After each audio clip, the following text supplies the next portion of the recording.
I was living in Starkville, Mississippi at the time and had to attend a business meeting on a Friday morning in Baton Rouge, Louisiana. I had just bought myself a nice, brand new, excellent heavy-duty 2013 Ford truck. I sell tools for a living, and my truck was nicely decked out. I had tool compartments all over the place. It looks like a working man's truck when you see it. This business meeting was kind of a big deal. I was going to meet a certain client and close on a distribution deal, so, needless to say, I was celebrating the night before. I decided I would be out all night, then come back to my place, catch a nap, shower up, and then head to Baton Rouge, a 4-hour drive for me usually. So the night had ended in the college town of Starkville. Everything closes here at 12 a.m. on the weeknight. I got back to my place, immediately fell on the couch, set a 2-hour alarm and got my 2-hour nap. I woke up, went about my business, and got ready. I always have a checklist for drives longer than an hour due to previous crisis experiences that have come with the job. One of them being my Glock 22/40. In Mississippi, a gun can be carried in your vehicle at all times, as your vehicle is considered like your house on property.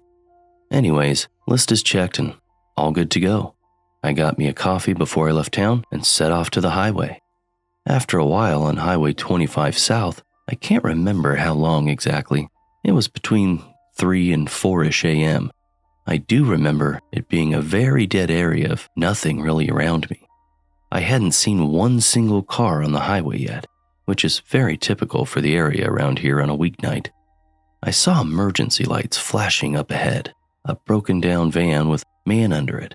He had one flat tire and a smoking engine as far as I could tell before I got out. At this time, I was giddy and actually excited. I had just put a nice, new air tire monster of a machine in the bed of my truck. I couldn't wait to use my equipment to help this guy out. I made sure I got my gun out from the back seat, made sure it was hot and ready for use. I put it in the back of my shirt tail and the back of my pants firmly. I got out and got close to him where he could hear me. I asked him the usual, "What seems to be the problem, sir?" He came out under the vehicle with a wheel brace removal and a long pipe. I thought this was kind of odd, so I distanced myself a bit as he came out from under. He was Mexican and his English was very poor. He said, broke, and then pointed underneath the vehicle. As for me to get under and take a look, I shook my head, no. Then raised my hand and told him while pointing out I was going to go around the vehicle and inspect it, just in case for any other damage I haven't seen. I was about to tell him that his problem didn't seem like it was under the vehicle, but I was trying to get this done in a sense of urgency type pace. The man just kind of nodded after I explained what I was about to do. The whole time I was looking down at the vehicle, not looking in it. I was looking for any more signs of damage. When I got to the front hood of the car, the lights went very bright. Someone else was in the vehicle. I was initially kind of blinded and kind of yelled out, "Hey, what are you doing, man?" But I saw the guy that nodded was still at the end of the vehicle, yelling at others in the distance. After I backed away a few yards, I could see about 10 people coming after me from off the side of the highway. They all had weapons of sorts. I remember seeing a few bats and chains. The person that turned on the lights had gotten out, and the guy gave him the pipe. I felt my heart drop for a moment. It felt scary and surreal. Then, the instant panic and fear I felt turned to rage and adrenaline. As that switch that gets turned on, a few of you might know when you are about to die, and you don't want to. The time I felt all this seemed like forever, but was only a brief 30 or 40 seconds. I then reached back for my Glock behind me and fired 2 warning shots in the air. All of them immediately started running away back to where they came from. The 2 people that were closest to me were hightailing it out as well. As I moved back to my truck slowly and firmly, both hands on the gun in a defensive position, I got to my truck and got out of there so fast you would have thought I was in a Raptor. I was shaking afterwards for a few minutes and learned my lesson. Never help anyone on the highway after dark unless you know them or bad weather has passed through or is passing through. This happened several years ago when I was 8 to 10 years old. I lived in the outskirts of a town that was on the slightly larger side of the population scale for a Norwegian coastal town, and which had a surprisingly high amount of drug dealers and users. Due to both my mother and stepfather not having quite that much money to spend, we were renting a small house in one of the worst neighborhoods in town. The creepiest of my wide array of strange neighbors was the man who lived in the basement of a young couple, 2 houses further down the street from where I lived. The street was in a T-shape, with houses lining each side of the street with only a few meters between them. It wasn't exactly suburbia, so there were no gardens or white picket fences, and the foundation of all the houses would stick up a little, so the basement was kind of half underground and half on ground level, with small, thin windows, if that makes sense. This guy moved in when I was around 8 years old, and in the beginning we barely even noticed him.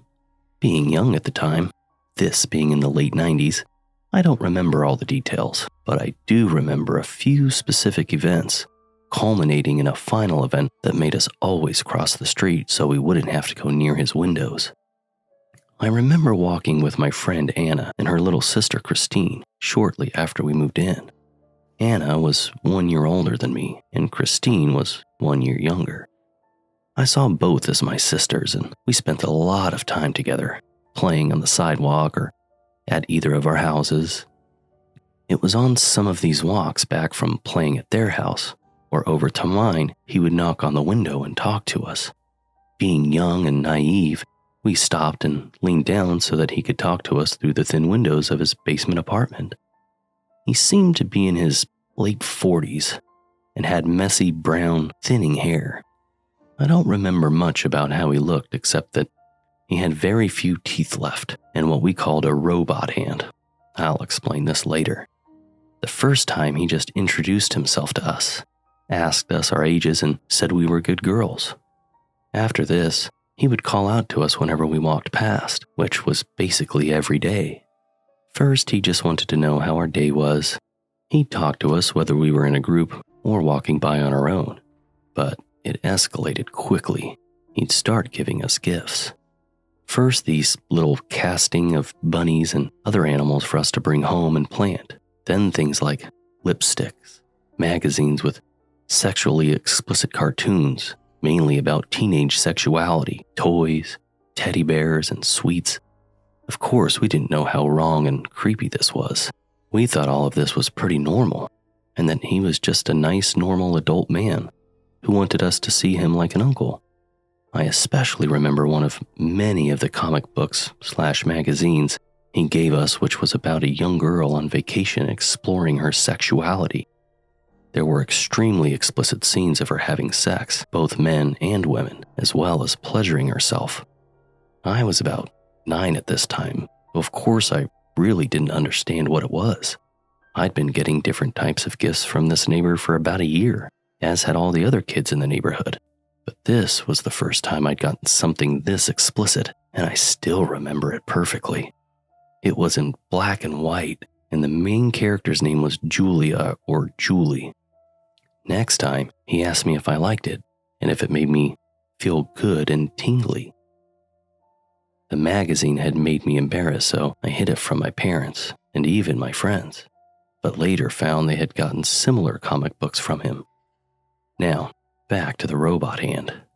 Basically, his left hand was lame, something about his nerves, I guess, but he had this electronic glove thing that could make his hand move, or at least twitch.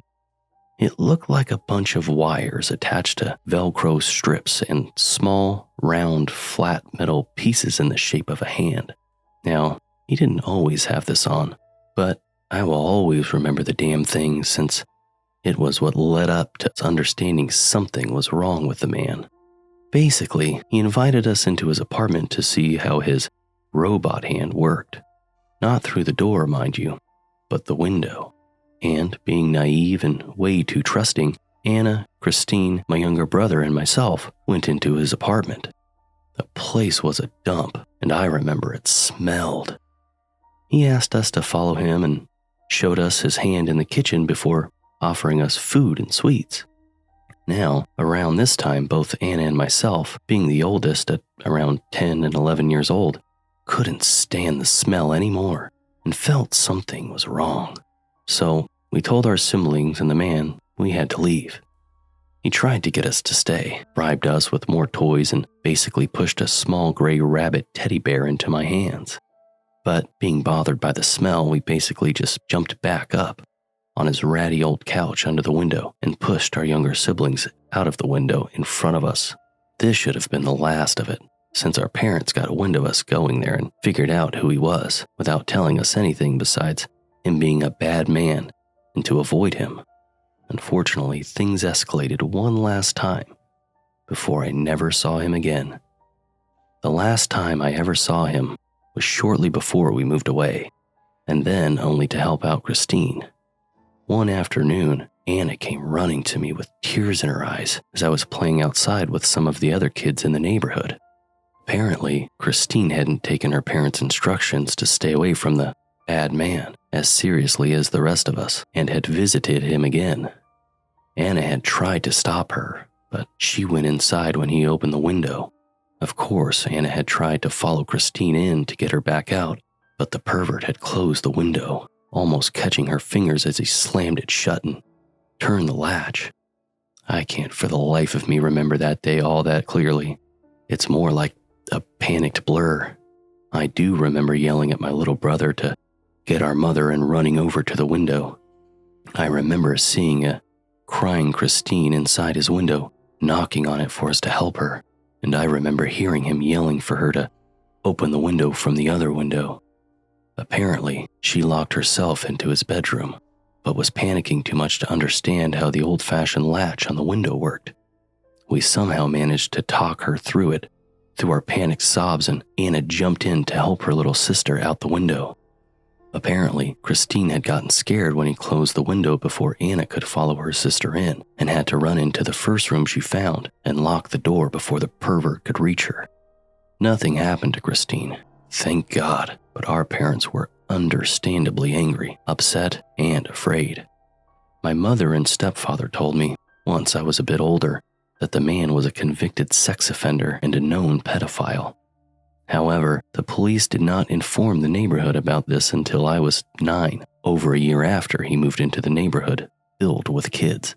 Only a 10-minute walk from a primary school and a 5-minute walk from not one, but 2 kindergartens. I don't know what happened after that, as we were too young to be a part of any of what followed, and we moved away shortly after. But I do know he went to jail for another child molestation case a few years later. Around 6 months ago, my husband, a 10-year-old son, myself, and our dog went on some family road trip from Portland, Oregon, the area we live, to Mount St. Helens, on the backside of Courage, Washington. We drove around and just kind of veered off at random, down a road looked like it may have potential hiking areas. We ended up parked at the beginning of this blocked-off road where only foot traffic could carry on.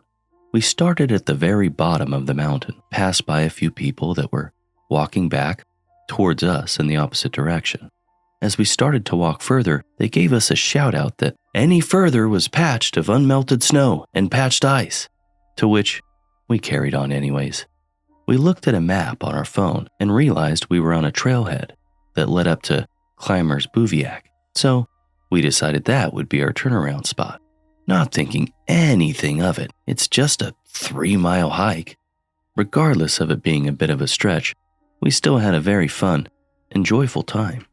As we got higher though, and closer to Climbers Bivouac, the snow was getting deeper, and for the most part, throughout the first 2/3 of the way, was only in shaded areas. The last third of the hike, however, and especially after reaching our turnaround spot, the snow was over 5 feet deep, and we were having to carefully push through since we had accidentally stepped in some soft spots that pulled our legs in, so it was very tedious.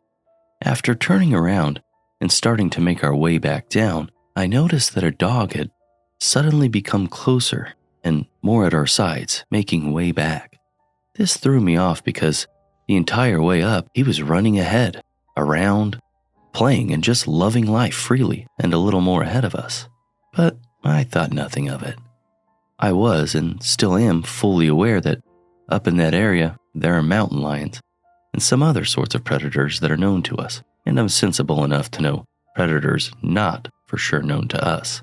So I immediately realized our dog was on alert about something, but he seemed to just be going along up ahead with my husband, as my son and myself tailed a little behind.